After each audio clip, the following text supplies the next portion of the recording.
For decades, gas supplies to Europe have been not only a source of super profits for the Kremlin, but also an instrument of political pressure. Since the beginning of Russia's full-scale war against Ukraine, Moscow has literally lost the European gas market. The EU has launched the Repower EU program, which will allow it to completely get rid of Russian gas by 2027. In 2023, the share of Russian gas in Europe fell to 15% and continues to fall. Brussels is confident that it has enough reserves to enter the heating season without any problems.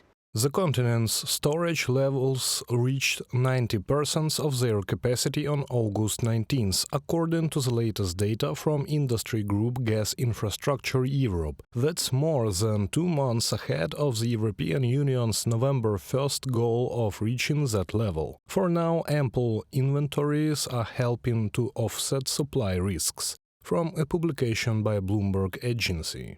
On December 31st, 2024, the contract under which Russia transits gas through Ukraine expires. This will make it impossible to supply fuel to Austria, Slovakia and Hungary. Moscow wanted to compensate for the loss of the European market by supplying to China. Since 2022, Putin has been actively lobbying for the construction of the Power of Siberia 2 gas pipeline. But the parties have not reached a consensus. Beijing demanded that the gas price be reduced to the domestic Russian level, $60 per 1,000 cubic meters, and this is 4 times cheaper than what China already receives through the Power of Siberia pipeline.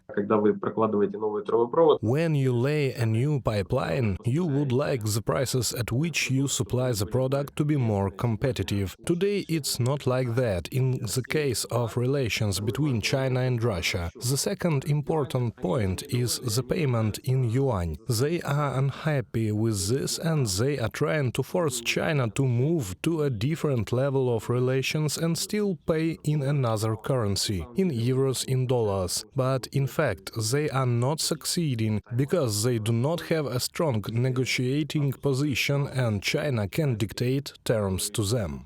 In parallel, Russia is trying to establish exports of liquefied natural gas. According to the Ministry of Economic Development of the Russian Federation, in 2023 the country exported 33 million tons of fuel by sea. By 2027, Russia plans to increase supplies to 56 million tons. But here too, Moscow has to act in a pirate manner because of sanctions. In June 2024, the EU adopted the 14th sanctions package. Among other things, it contains a ban on the transshipment of liquefied gas in European ports. Also, a number of LNG projects fell under US restrictions.